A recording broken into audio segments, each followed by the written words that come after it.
हमारा lecture fundamentals of English grammar का part 2 है। मैं स्पेशली थैंक्स करना चाहूँगा मेरे कुछ स्टूडेंट्स का जिन्होंने मुझे मोटिवेट किया, मुझे इस चीज़ पे काहिल किया कि मैं फ़र्दर ऐसी वीडियो बनाता रहूँ जो आपके लिए बड़ी हेल्पफुल हों। और इंशाल्लाह ताला मेरी अपनी भी कोशिश है कि मेरे पास जो नॉलेज है, जो मेरे पास एक अल्लाह ताला ने एबिलिटी दी हुई है, वो मैं आप तक डिलीवर कर सकूँ। ठीक है, तो लास्ट हमारा लेक्चर रहा था फंडामेंटल्स ऑफ इंग्लिश ग्रामर में। हमने पार्ट ऑफ स्पीच पढ़े थे। तो पार्ट ऑफ स्पीच में हमने कहाँ तक पढ़ा था? हमने नाउन पढ़ लिया था, प्रोनाउन पढ़ लिया था, वर्ब पढ़ लिया था, कंजंक्शन पढ़ लिया था, प्रेपोजिशन पढ़ लिया था। तो कोई ऐसे स्टूडेंट जिसने हमारी पुरानी वीडियो ना देखी हो फंडामेंटल्स ऑफ इंग्लिश पार्ट 1 की, काइंडली वो अगर देख लें इस लेक्चर को वॉच करने से पहले, तो आपके लिए इजी हो जाएगा फर्दर कुछ चीज़ों को समझना। ठीक है, तो लेट्स स्टार्ट, आगे बढ़ते हैं। ठीक है, आगे हमारा टॉपिक है एडजेक्टिव्स एंड एडवर्ब्स का।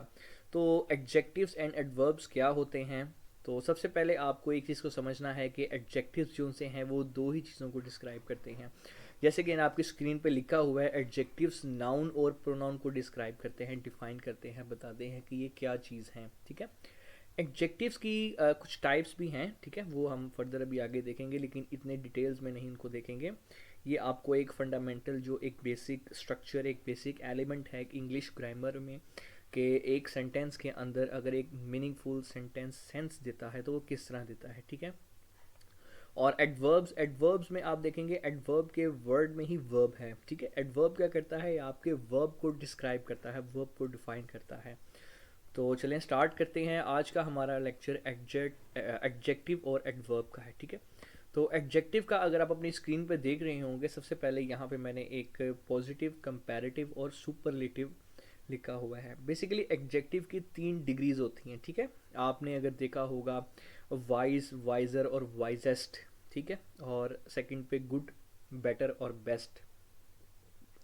ये 3 एडजेक्टिव की डिग्रीज हैं। ठीक है, इसी तरह से आपको फर्दर ये मिलेगा कि अगर एडजेक्टिव एक बड़ा समझ लें कि ये भी कुछ कॉम्प्रिहेंसिव टॉपिक्स है। इसमें अगर आप देखें एडजेक्टिव्स, मैंने टाइप्स भी लिखी हुई हैं। टाइप्स ऑफ एडजेक्टिव में proper, descriptive, quantitative, attributive, quantitative, numeric, demonstrative, distributive. तो ये सारी चीज़ें एडजेक्टिव की उसमें आ जाती है। और एडजेक्टिव का एक मैं सेपरेट वीडियो लॉन्च करूँगा आपके लिए स्पेशल। एडजेक्टिव कुछ हद तक एक बड़ा ख़ास और इम्पॉर्टेंट टॉपिक इसलिए भी है क्योंकि इसमें अ, आपको नाउन की जो क्वालिटी है, स्टेट है, पोजीशन है, उसको समझने में आसानी होती है। ठीक है, तो अभी के लिए फ़िलहाल इतना ही है कि एडजेक्टिव्स होते क्या हैं, एडजेक्टिव्स का काम क्या है, एडजेक्टिव की डिग्रीज़ क्या हैं। ठीक है, तो फर्दर आगे चलते हैं। और एडवर्ब का मैंने आपको बता दिया है कि ये वर्ब को डिस्क्राइब करता है। ठीक है, और एडवर्ब का मैं आपको अगर फर्दर भी बताता चलूँ तो वर्ब आगे किस चीज़ को डिफाइन करता है। एडजेक्टिव तो मैंने आपको बता दिया है कि एडजेक्टिव या तो नाउन को डिस्क्राइब करेगा, नाउन की क्वालिटी को, नाउन की किसी चीज़ को, या प्रोनाउन की किसी चीज़ को। और ऐसे ही अगर हम एडवर्ब की बात करें तो एडवर्ब क्या करता है? Adverb describe verb, adjective and another adverb. ये मैंने एक साइड पे यहाँ पे लिखा भी हुआ, आपको स्क्रीन पे नज़र आ रहा होगा कि एडवर्ब किन चीज़ों को डिफाइन करता है। एडवर्ब डिफाइन करता है एक तो एडवर्ब डिफाइन करता है एन अदर एडवर्ब को, और एक एडवर्ब डिफाइन करता है वर्ब को, और एक एडवर्ब डिफाइन करता है एडजेक्टिव्स को। तो ये एडवर्ब के काम है कि एडवर्ब किन किन चीज़ों को डिस्क्राइब करता है। तो सबसे पहले स्क्रीन पे अगर आपको नज़र आ रहा हो तो ही वर्क्स हार्ड। तो यहाँ पे हार्ड क्या है? यहाँ पे हार्ड, यहाँ पे एडवर्ब है। ठीक है, हार्ड यहाँ पे एडवर्ब यूज़ हुआ है। हार्ड यहाँ पे एडवर्ब क्यों यूज़ हुआ है? वो काम में भी कौन सा काम करता है? बहुत मेहनत, बहुत सख्त काम करता है। ठीक है, तो वर्क हार्ड यानी कि काम करने में भी कौन सा काम? बहुत ज़्यादा सख्त काम। तो यहाँ पे hard as a adverb use हुआ है। ठीक है, तो he works very hard. Sorry, यहाँ हार्ड का मिस है आर, तो मैं यहाँ पे हार्ड का आर लगा देता हूँ, ये लग गया है। ठीक है, स्मॉल में, चलें जी, ये ठीक हो गया। अब यहाँ पे देखें ही works very hard. Very hard मतलब आपको अगर आपको देखें तो मैंने यहाँ पे लिखा हुआ है कि वेरी और हार्ड ये एडवर्ब हैं, ठीक है। हार्ड में भी कौन सा, हार्ड में भी कौन सा, बहुत हार्ड, बहुत ज़्यादा मेहनती, ठीक है। ही वर्क्स वेरी हार्ड, हार्ड तो ऑलरेडी एडवर्ब है, लेकिन सख्त में भी कौन सा सख्त, बहुत सख्त काम करता है, ठीक है। तो ये आपको कुछ एडवर्ब की अबर कुछ हद तक समझ आ रही होगी कि एडवर्ब बेसिकली आपके वर्ब को डिस्क्राइब करता है। और आपका वर्ब क्या है, ठीक है, वर्ब आपका वर्क है, ठीक है। वर्क के साथ अगर एस लगा हुआ है तो ये आपको समझ आ रहा होगा, ये सिंगुलर है, ठीक है। ये आपको क्योंकि ही सिंगुलर है, ठीक है। सब्जेक्ट वर्ब एग्रीमेंट में ये मैंने आपको first fundamental of English grammar में पढ़ा दिया है। वहाँ पे मैंने ऐसे सब्जेक्ट वर्ब एग्रीमेंट तो नहीं पढ़ा है, लेकिन मैंने आपको ये फाइनाइट और नॉन फाइनाइट वर्ब और ये सारे ट्रांजिटिव वर्ब, इंट्रांजिटिव वर्ब, ये सारी मैंने आपको क्लासिफिकेशन वहाँ बता दी है। तो होपफुली आपको अगर यहाँ समझ नहीं आ रहा तो आप फंडामेंटल ऑफ इंग्लिश का फर्स्ट पार्ट अगर देख लें तो आपको मज़ीद समझ आ जाएगा। तो ही इज़ वेरी इंटेलिजेंट, तो यहाँ पे इंटेलिजेंट क्या यूज़ हुआ है, ठीक है, मैंने यहाँ पे मार्क किया हुआ है।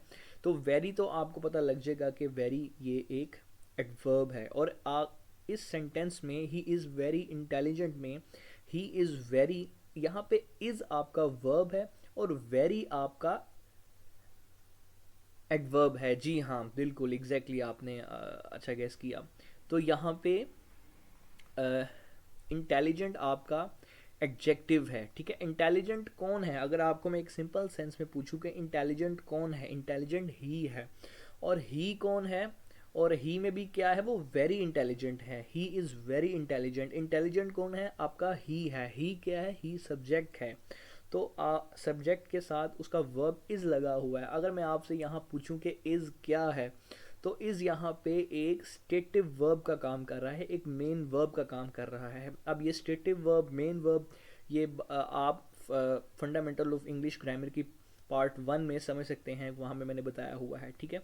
तो यहाँ पे the clever fox defeated the brave lion. अगर मैं यहाँ पे आपसे पूछूं कि मुझे इनके पार्ट्स ऑफ स्पीच अगर आप बताएं, तो होपफुली आपको इतना मसला नहीं होगा कि आप पार्ट ऑफ स्पीच, अगर आपने सारे लेक्चर्स की सीरीज़ देख ली हैं पार्ट 1 और पार्ट 2 की, तो आपको इजीली आइडेंटिफाई करने के लिए आसानी होगी। द आर्टिकल है और क्लेवर, यहाँ पे अगर मैं आपसे पूछूं क्लेवर क्या है, तो क्लेवर यहाँ पे एडजेक्टिव है, ठीक है। फॉक्स यहाँ पे नाउन है। तो फॉक्स में भी कौन सी फॉक्स, क्लेवर फॉक्स। तो क्लेवर फॉक्स से मुराद है कि फॉक्स में भी क्लेवर फॉक्स। तो क्लेवर किस चीज़ को डिफाइन कर रही है, ये आपके नाउन को डिफाइन कर रही है। और मैंने आपको अभी बताया है नाउन और प्रोनाउन को डिफाइन करने वाले वर्ड एडजेक्टिव्स होते हैं। तो डिफीटेड यहाँ पे आपका वर्ब है, ठीक है। डिफीटेड अगर आपको किसी भी टेंस को, किसी भी वर्ड को अगर उसका पास्ट टेंस बनाए तो आपको पता लग जाएगा कि ये एक वर्ब है, ठीक है। जैसे ईडी लगा के डिफीटेड का बनाया हुआ पास्ट टेंस, तो ये वर्ब है। तो द अगेन आर्टिकल है। और लॉइन में भी कौन सा लॉइन, एक बहादुर लॉइन, ब्रेव लॉइन। तो यहाँ पे ब्रेव जो सा है ये आपका एडजेक्टिव है, ठीक है। ये आपको इंशाल्लाह ताला उम्मीद है समझ आ गई होगी और आप इंशाल्लाह ताला फर्दर इसको समझ गए होंगे, ठीक है। आगे हमारा टॉपिक है इंटरजंक्शंस का, ठीक है। तो इंटरजेक्शंस का टॉपिक है, तो ये हमारा आज का लास्ट टॉपिक आप समझ लें कि पार्ट ऑफ स्पीच में है। तो यहाँ पे आप देख रहे होंगे, इसमें फ़र्दर आपको ये चीज़ें याद ही करनी पड़ेंगी, ये चीज़ें फ़र्दर अपने माइंड में लेके आनी पड़ेंगी। इसका सच कोई नहीं ट्रिक नहीं है, कोई ऐसी चीज़ नहीं है जो आपको मज़ीद समझ ना आए। ये देखें, टू एक्सप्रेस पेन को एक्सप्रेस करने के लिए हम वर्ड यूज़ करते हैं आउ, आउच। और डिस्प्लेयर शो करने के लिए बो, ई, या, और ये सारी चीज़ें। और एक नीचे एग्जांपल भी मैंने साइड पे दी हुआ है। अगर आपको बहुत खुशी है, अगर आप जॉय के मूड में हैं, तो यहाँ पे हुर्रा का यूज़ वर्ड होगा। अगर आप किसी सैड मूड में हैं, फेल हो गए हैं, आई फेल्ड द एग्ज़ाम, जैसे मैंने एग्जांपल दी होंगे, तो आलाज लगाएंगे, ठीक है। तो ये सारी चीज़ें आपको अगर यहाँ पे स्टडी कर लेंगे तो आपको मज़ीद समझ आ जाएंगी, ठीक है। तो बहुत शुक्रिया आपके सपोर्ट का, आपके पेशेंट का, मुझे इतनी पेशेंटली सुनने का बहुत शुक्रिया। और आप सबको बहुत थैंक्स कहना चाहता हूँ कि आपने मेरे लेक्चर को इतना पसंद किया। तो अल्लाह हाफिज़, शुक्रिया।